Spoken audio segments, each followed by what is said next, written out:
تو دنیا میں رہنے کی فکر کرتا ہے اور دنیا تجھے نکالنے کی فکر میں ہے کہ کاموں میں لگ جاتا ہے، اللہ تعالیٰ اس کے کاموں میں لگ جاتا ہے۔ ماں باپ کی رضامندی دنیا میں موجب دولت اور آخرت میں باعث نجات ہے۔ عبادت ایک پیشہ ہے، دکان اس کی خلوت ہے، رائس المال اس کا تقوی ہے اور نفع اس کی جنت ہے۔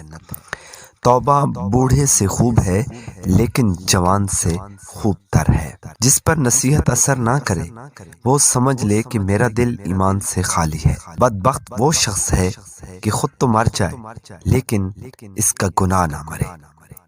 جسے رونے کی طاقت نہ ہو وہ رونے والوں پر رحم ہی کیا کرے۔ دولت آرزو کے ساتھ حاصل نہیں ہوتی، جوانی خضاب کے ساتھ اور صحت دواؤں کے ساتھ حاصل نہیں ہوتی۔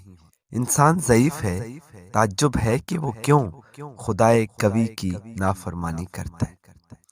جو علماء امیروں کے پاس دنیاوی مفاد کے لیے جائیں وہ خدا کے ناپسندیدہ ہیں، اور جو امراء علماء کے پاس دینی مفاد کے لیے جائیں وہ خدائے تعالیٰ کو پسند ہے۔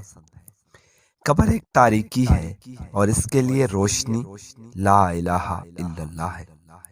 آخرت ایک تاریکی ہے اور اس کے لیے روشنی نیک عمل ہے۔